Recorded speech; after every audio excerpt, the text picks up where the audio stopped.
ในหมู่บ้านแห่งหนึ่งแถบชนบทมีชายคนหนึ่งชื่อว่าท้าวจันท่าดำรงชีวิตโดยการหาปลาในแม่น้ำใกล้บ้านมาขายเพื่อเลี้ยงชีพซึ่งเรามีความสามารถที่เหนือกว่าคนอื่นในหมู่บ้านก็คือการมุดน้ำที่ดนแสนดนจนคนในหมู่บ้านบ่คิดว่าจะได้ดนปานนี้ทุกคนในหมู่บ้านก็ต่างแปลกใจ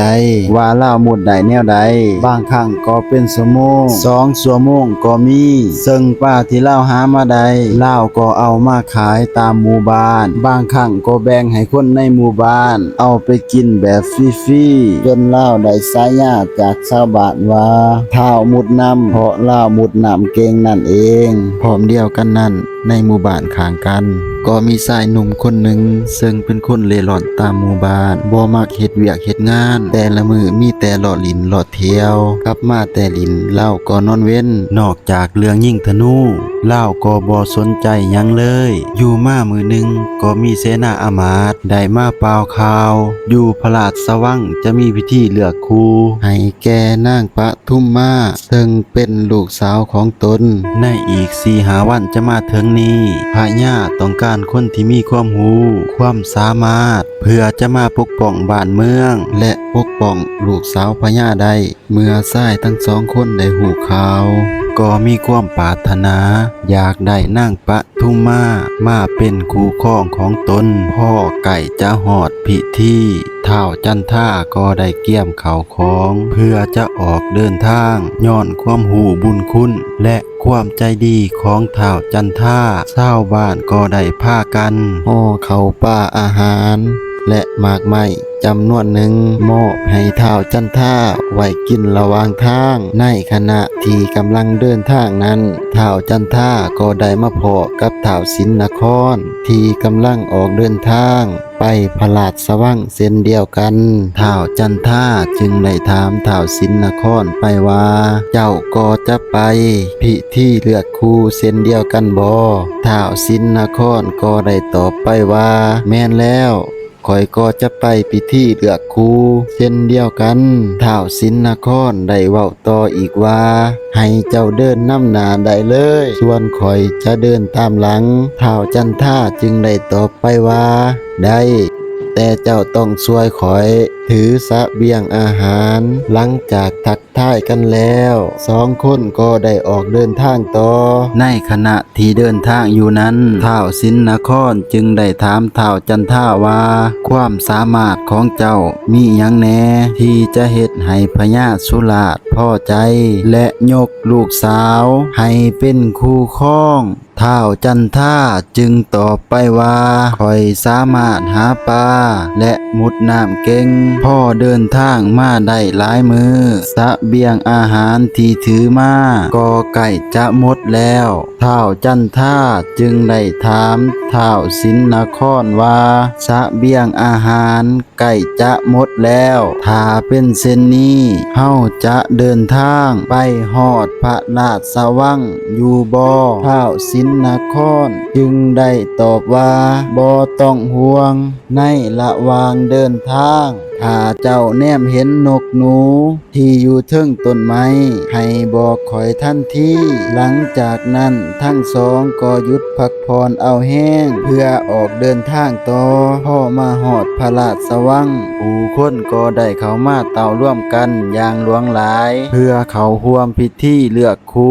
ของนางปทุมมาพ่อพิธีได้เริ่มขึ้นพญาสุราษฎร์ก็ได้คัดเลือกเอาชายที่มีความสามารถขึ้นมาแสดงความสามารถของตนว่าจะเหมาะสมกับลูกสาวของตนหรือบ่เมื่อไก่จะหอดคิวของสองคนแล้วเหตุการณ์ที่บ่คาดฝันก็เกิดขึ้นได้มีพญาครุฑต้นหนึ่งบินลงมาจับเอานางปทุมมาหนีไปเพื่อไปเป็นคู่ครองของตนในเมืองพญาครุฑผู้คนที่อยู่ในเหตุการณ์ต่างก็พากันแตกตื่นและย่านกลัวอย่างแห้งเพราะเหตุการณ์ได้สงบลงพญาสุราษฎร์จึงเสนอขึ้นว่าผู้ใดที่มีความสามารถเอานางปทุมมากลับมาได้จะยกนางปทุมมาให้แต่งงาน กับผู้นั้นทันทีท้าวจันท่าจึงได้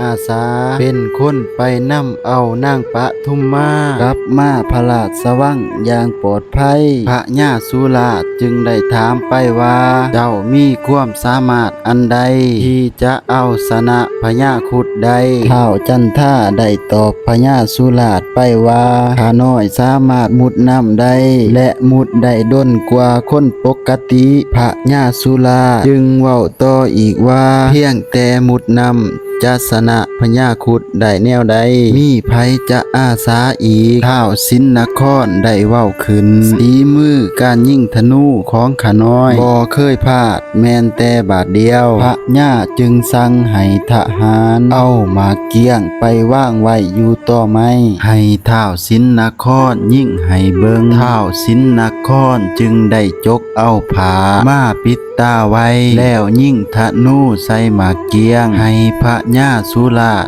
ได้เห็นสีมือของตนท่านใดนั้นก็มีชายคนหนึ่งห้องขึ้นว่าข้าน้อยมีความสามารถในการทำนายและดูหม้อข้าน้อยสามารถฮู้ว่าพญาครุฑตนนั้นบินไปทางใดหลังจากนั้นพระญาสุราชจึงได้ตกลงให้3 คนไปนำเอานางปทุมมากลับคืนมาเช้ามื้อต่อมาทั้ง3ก็ได้ออกเดินทางพร้อมกับเสบียงอาหารที่พญาสุราชเกียมไว้ให้พ่อทั้ง3 คนย่างเข้าในป่าเลิกหมอดูจึงได้นั่งทำนายเบิงจึงได้บอกกับท้าวจันท่าและท้าวสินนครไปว่าพระญาครุฑตนนั้นได้บินกายมาทางนี้และมุ่งหน้าไปทางทิศเหนือของพระราชวังพวกเฮาจงหีบฝ้าวย่างถ้าว่าเฮาศักษาจะตามพญาครุฑบ่ทันพ่อเดินทางมาหอดระยะหนึ่งก็มาหอดทงหญ้ากว้างพอดีหมอดูจึงทำนายเบิงเส้นทางของพญาครุฑอีกครั้งและได้ฮู้ว่าพระญาครุฑตนนั้นกำลังหลบซ่อนอยู่ในหน้าผาหินที่เป็นถ้ำแห่งหนึ่งและได้ฮู้ตื่มอีกว่าพญาครุฑตนนั้นจะบินมุ่งหน้าไปทางใดหลังจากนั้นหมอดูจึงได้บอกกับท้าวสินนครและท้าวจันท่าไปว่าคืนนี้เฮาจะพักพรอยู่ทงหญ้าแห่งนี้มื้ออื่นเฮาจึงพากันออกเดินทางข้ามผู้อีกหน่วยหนึ่งเพื่อดักหน้าพญาครุฑและหมอดูยังได้บอกท้าวสินนครอีกว่าเช้ามื้ออื่นให้เกียมธนูไว้ท่าเพราะจะมีกระต่ายโตใหญ่แล่นผ่านมาทางนี้พ่อฮอดเช้ามื้อต่อมาท้าวสินนครจึงได้เฮ็ดตามหมอดูบอกถือธนูไว้ท่าท่านได้นั้นก็มีกระต่ายโตใหญ่แล่นมาพอดีท้าวสินนครจึงได้ยิงกระต่ายโตนั้นทันทีแล้วทั้ง3ก็ออกเดินทางไปเรื่อยๆจนมาพ่อแม่น้ำแห่งหนึ่งที่กว้างสุดหูสุดตาหมอดูจึงได้ทำนายเบิงอีกครั้งและได้หูว่าพระญาครุฑตนนั้นจะบินมาทางนี้เพื่อที่จะข้ามแม่น้ำอันกว้างใหญ่แห่งนี้หมอดูจึงได้บอกท้าวสินนครไปว่าให้เกียมธนูไว้ท่าเพราะอีกบ่ดนพระญาครุฑจะบินมาทางนี้ท้าวสินนครก็บ่รอช้าเฮ็ดตามที่หมอดูบอกทันทีผ่านไปได้ระยะหนึ่งก็บ่มีวีแววของพญาครุฑเลยนี่ก็ใกล้เที่ยงวันมาแล้วพ่อแต่ท้าวสินนครเว้าสุดความพระญาครุฑตนนั้นก็ได้บินกายมาท้าวสินนครจึงได้ยิงธนูใส่พระญาครุฑส่วนพระญาครุฑเองพ่อได้หู้โตว่ามีลูกธนูพุ่งมาใส่จึงได้ลบหลีกโดยทันทีแต่ย้อนความไวของลูกธนูจึงเฮ็ดให้พระญาครุฑลบหลีกบ่วิดเฮ็ดให้ลูกธนูพุ่งแทงเข้าหน้าอกของพระญาครุฑด้วยความเจ็บปวดจึงเฮ็ดให้พระญาครุฑสูญเสียการทรงตัวและแบกรับน้ำหนักบ่ไหวเพราะ ต้องบินข้ามแม่น้ำอันกว้างใหญ่แห่งนี้จึงได้ทิมนางปทุมมาลงแม่น้ำแล้วก็บินข้ามไปท้าวสินนครก็ได้โดดลงน้ำเพื่อไปช่วยนางปทุมมาขึ้นมาจากน้ำแต่บ่ว่าท้าวสินนครจะมุดอย่างใดก็บ่เห็นห่างกายนางปทุมมาเลยจึงได้ขึ้นมาเทิงบกแล้วบอกกับหมอดู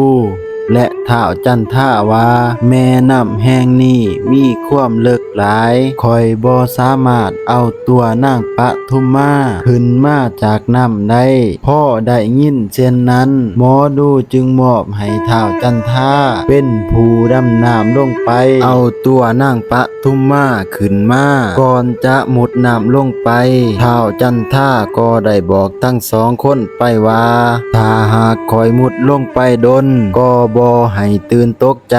หลังจากบอกสองคนแล้วท้าวจันทาก็ได้มุดน้ำลงไปเมื่อท้าวจันทามุดน้ำลงไปแล้วทั้งสองคนก็นั่งล่อถ่าดนพ่อสมควรแต่ทั้งสองก็บ่แปลกใจเพราะว่าท้าวจันทาได้สั่งไว้แล้วจากนั้นทั้งสองก็กินข้าวกินปลาล่อถ่าแต่ยิ่งถ่าดนเท่าใดก็ยิ่งบ่มีวี่แววว่าท้าวมุดน้ำจะขึ้นมาเลยท้าวสินนครจึงบอกหมอดูไปว่าลองทำนายเบิงว่าท้าวจันทาจะขึ้นมาเมื่อใดเพราะแม่น้ำแห่งนี้เลิกจนแนมบ่เห็นพื้นน้ำเลยหมอดูจึงได้เขียนทำนายเบิงท้าวจันทาจะขึ้นมาเมื่อใดแต่ก็บ่สามารถรับรู้หยังเนื่องจากแม่น้ำดังกล่าวมีความอาถรรพ์และสิ่งลี้ลับซ่อนอยู่ทั้งสองจึงเฮ็ดได้เพียงแต่ล่อถ่าจนดึกดื่นก็บ่เห็นท้าวจันทาลอยขึ้นมาสองคนจึงเผลอหลับไปในขณะนั้นท้าวจันทาก็ได้ไปพ้อห่างนางปทุมมาที่จมอยู่พื้นน้ำจึงได้อุ้มเอานางปทุมมาขึ้นมาพ่อขึ้นมาหอดเทิงบกแล้วก็เห็นว่าทั้งสองคนนอนหลับสนิทจึงบ่อยากรบกวนเศร้ามือต่อมาทั้งสองคนก็ได้ตื่นขึ้นก็ได้เห็นท้าวจันทาและนางปทุมมาขึ้นมาจากน้ำแล้วแต่ด้วยความเมื่อยล้านางปทุมมาจึงหลับไปหมอดูจึงได้ต้มยาให้นางปทุมมาดื่มพ่อนางปทุมมาได้สติแล้วทั้งสามคนจึงได้พานางปทุมมากลับขึ้นสู่พระราชวังพ่อแต่กลับมาหอดพระราชวังพระญาสุราชก็ดีอกดีใจอย่างแห้งที่ลูกสาวหัวแก้วหัวแหวนของตนกลับมาได้อย่างปลอดภัยพระญาสุราชจึงได้จัดงานฉลองเพื่อสรรเสริญให้แก่ชายทั้งสามคน3 มื้อ 3 คืนอย่างคึกคืนแล้วจึงถามนางปทุมมาว่าจะเลือกไผมาเป็นคู่ครองละวางชาย3 คนนี้ถ้าบ่มีท้าวจันทาก็บ่สามารถนำลูกขึ้นมาจากน้ำได้ถ้าหากบ่มีท้าวสินนครก็บ่สามารถจัดการพระญาครุฑได้และถ้าหากบ่มีหมอดูก็บ่มีคนหูว่าพระญาครุฑบินไปทางใดนางปทุมมาก็ยิ่งกังวลใจบ่หูว่าจะเลือกไผเพราะชายทั้ง3 คนก็ต่างได้ช่วยชีวิตตนกลับคืนมานางปทุมมาจึงตอบพ่อไปว่าลูกขอกลับไปคิดและพิจารณาเบิ่งก่อนแล้วลูกจะให้คำตอบว่าจะเลือกชายคนใดมาเป็นคู่ครองของตนหลังจากนั้นชายทั้ง3จึงได้กลับมาที่พักของไผเล่าส่วนนางปทุมมาก็ได้กลับมาคิดว่าจะเลือกไผดีเพราะ แต่ละคนก็มีส่วนได้ช่วยตนขึ้นมาพ่อ3 มื้อผ่านไปผู้คนก็ได้มาเต้าโฮมกัน เพื่อเป็นสักขีพิญาณในพิธีเลือกคู่ครั้งนี้นางปทุมมาได้กล่าวออกไปว่าถ้าหากบ่มีเฒ่าจันทาตนเองก็คงจมน้ำอยู่ที่นั้นแต่ถ้าบ่มีเฒ่าสินนครก็คงบ่มีคนยิ่งธนูใส่พระยาครุฑและที่สำคัญที่สุดถ้าหากบ่มีหมอดูก็คงบ่ฮู้ว่าพระยาครุฑบินไปทางใดเพราะฉะนั้นนางปทุมมาจึงเลือกเอาเท้ามุดนำมาเป็นคู่ครองของตนและเหตุผลที่เลือกเอาเท้ามุดนำก็ย้อนว่าในขณะที่จมน้ำตนเองก็บ่มีสติถ้าบังเอิญเสื้อผ้าที่ตนสวมใส่ได้หลุดออกเท้าจันทาก็คงเห็นทุกอย่างหมดแล้วตนเองจึงขอเลือกเท้าจันทามา